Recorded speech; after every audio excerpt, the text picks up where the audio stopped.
बोलिए वृंदावन बिहारी लाल की जय। जय जय श्री राधे। चैत्र मास की शुक्ल पक्ष की एकादशी को कामदा एकादशी के रूप से जाना जाता है। कामदा एकादशी के दिन व्रत रखकर भगवान नारायण की पूजा अर्चना करने से कष्टों से मुक्ति मिलती है और मनोकामनाओं की पूर्ति भी होती है। पुराणों में बताया गया है कि जितना पुण्य कन्यादान, स्वर्ण दान और हजारों वर्षों की तपस्या से मिलता है, उससे अधिक पुण्य फल मात्र कामदा एकादशी का व्रत करने से मिलता है। एक बार धर्मराज युधिष्ठिर जी ने भगवान श्री कृष्ण से पूछा कि हे द्वारकाधीश, चैत्र मास के शुक्ल पक्ष की एकादशी का क्या नाम है और इसका महत्व क्या है। तब भगवान श्री कृष्ण बोले कि हे युधिष्ठिर, चैत्र मास के शुक्ल पक्ष की एकादशी का नाम कामदा है। प्राचीन काल में राजा दिलीप ने भी इस एकादशी के व्रत का महात्म्य अपने गुरु वशिष्ठ से सुना था। गुरु ने उन्हें बताया कि एक बार भोगीपुर नामक नगर में राजा पुंडरीक राज्य करते थे। उस राज्य में कई अप्सराएं, किन्नर, गंधर्व रहा करते थे। उसी राज्य में ललिता और ललित नाम के पति पत्नी रहते थे। उन दोनों के बीच अत्यंत गहरा प्रेम था। एक दिन ललित राज दरबार में गाना गाने गया।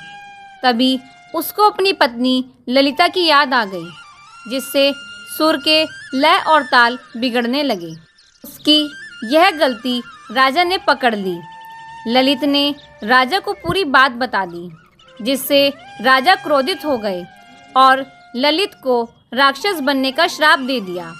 श्राप की वजह से वह मनुष्य से राक्षस बन गया, जिस कारण उसका मुख विकराल हो गया और उसकी 8 योजन का शरीर और 2 योजन की भुजाएं बन गई।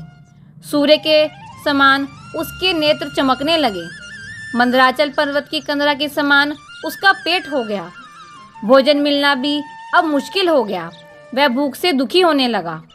उसकी स्त्री ने जब यह सुना तो वह भी वन में पीछे पीछे उसके चल पड़ी। उस वन में एक श्रृंगी ऋषि का आश्रम था। ललिता श्रृंगी मुनि के आश्रम में गई और उनकी शरण में जाकर उसने अपने पति के उद्धार का उपाय पूछा।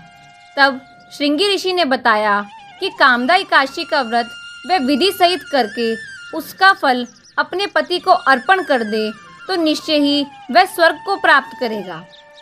तो मुनि के कहने पर ललिता ने कामदा एकादशी का व्रत किया और रात्रि जागरण कर दीप जलाए, प्रभु के गुणगान किए और प्रातः ब्राह्मणों को दक्षिणा देकर भोजन भी कराया और फिर ब्राह्मणों के सामने अपने व्रत का फल पति को संकल्प करके अर्पित कर दिया।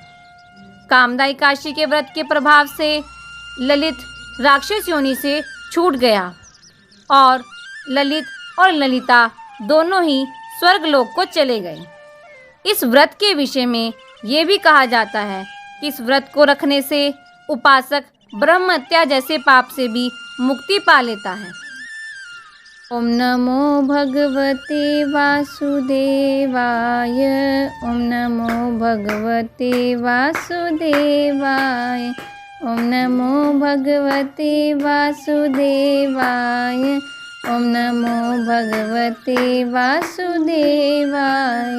ओम नमो भगवते वासुदेवाय। ओम नमो भगवते वासुदेवाय। ओम नमो भगवते वासुदेवाय। ओम नमो भगवते वासुदेवाय। ओम नमो भगवते वासुदेवाय। ओम नमो भगवते वासुदेवाय। ओम नमो भगवते वासुदेवाय। ओम नमो भगवते वासुदेवाय। ओम नमो भगवते वासुदेवाय। ओम नमो भगवते वासुदेवाय। बोलिए वृंदावन बिहारी लाल की जय।